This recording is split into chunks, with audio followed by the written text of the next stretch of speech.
이번에 5월 12일 날 한국수학 올림피아드 보셨죠? 시험 보느라 되게 수고하셨습니다. 문제풀이나 이 평가는 뒤편에서 차차 얘기하도록 하고, KMO라는 대회를 모르시는 분이 되게 많으니까 이 대회가 어떤 대회인지, 그리고 어떻게 대비를 해야 되는지 오늘 그거를 말씀드릴게요. KMO란 원래 코리안 매스메리컬 올림피아드, 한국 수학 올림피아드의 약자입니다. 이 시험의 주 목적은 수학에서 세계대회, 그러니까 올림픽이 되면 금은동 메달을 수여하잖아요.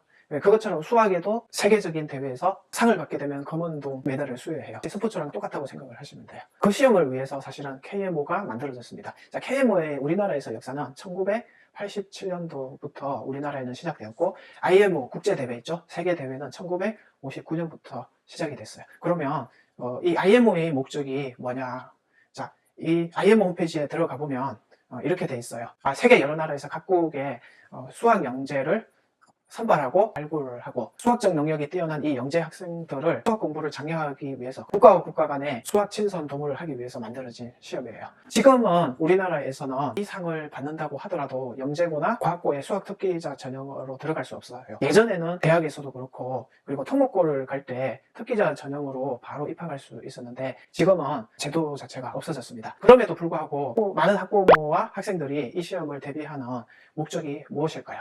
물론 이 상을 받아서 입상을 했다 그러면은 흥미도 높아지고 성취욕을 느끼는 부분이 있어요. 이 공부를 할 때 어떤 마음가짐을 가져야 되는지 제가 좀 말씀드릴게요. 영재고나 과학고에 가기 위해서 여러분 공부하시잖아요. 면접도 보고 필기시험 같은 그런 평가가 있거든요. KM에서 공부하는 생각하는 훈련이나 아이디어를 이렇게 캐치해서 고난도 문제를 푸는 영재고 필기시험 같은 데서 문제 푸는데 되게 도움이 많이 돼요. 물론 내용이나 성격은 조금은 다를 수는 있는데, 근본적으로 그 생각하는 요령이나 공부 재료는 비슷하거든요. 그렇기 때문에 영재고 시험 대비를 위한 훈련이다, 이렇게 생각을 하시고 공부를 하시면 됩니다. 그리고 꼭 영재고나 과학고를 가지 않더라도 일반고를 희망하는 학생 중에 나는 꼭 의대를 가겠다, 이런 학생들도 되게 많이 봤거든요. 그런 학생들도 KMO를 함으로써 수학적인 사고나 고난도 문제 풀이를 연습하는 것을 많이 봤어요. 그래서 KMO를 공부를 해서 얻을 수 있는 이점은 이런 부분들이니까 이런 마음가짐으로 공부를 하시기 바랍니다. 두 번째 유념해야 될 사항을 알려드릴게요. KMO는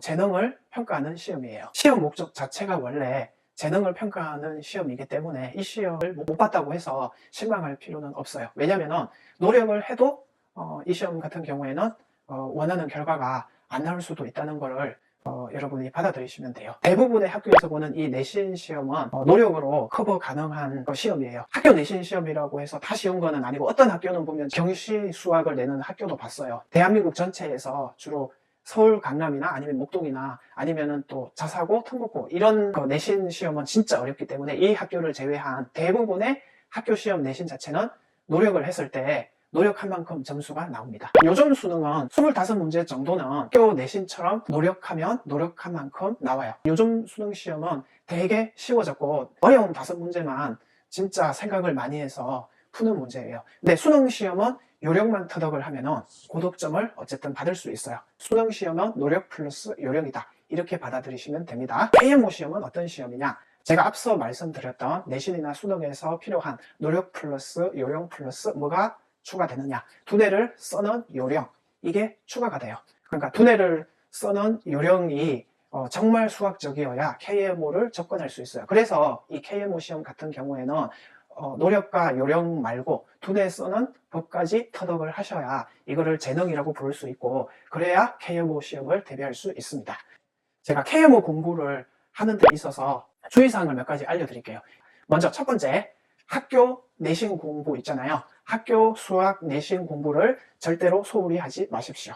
우선 KMO를 하기 전에 입시 공부가 우선입니다. KMO 실적이 대학도 그렇고 특목고 입시에도 전혀 쓸 수 없습니다. KMO를 해서 상을 받는다고 해서 특기자 전형으로 들어갈 수 있는 게 아닙니다. 그러니까 더더욱더 입시 공부가 우선순위입니다. 두 번째, 학교 수학으로부터 알고 있는 수학 있죠? 그걸로부터 KMO 수학 문제를 푸셔야 됩니다. KMO 수학이라고 하면 학교 수학이랑 동떨어진다, 이런 잘못된 학생들이 많이 있는데요. 학교 수학을 충실히 공부를 해서 KMO 수학 문제를 푸셔야 됩니다. 예를 들면 KMO 수학 중에 인수분해 파트가 있어요.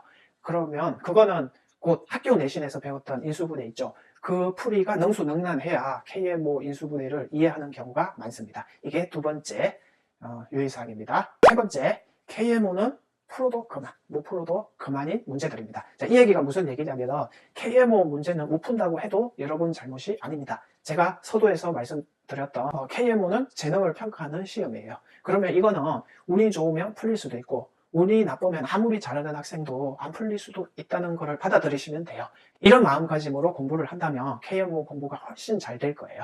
그래서 부담감을 갖지 않는 게 제일 중요합니다. 자, 옵션으로 생각을 하시라는 거예요. 네 번째, 3학년 심화 내용을 잘 공부하시고 선행에 있는 내용을 착실히 공부를 해 놓으시라는 겁니다. 자, 제가 말한 3학년은 고등학교 3학년 아닙니다.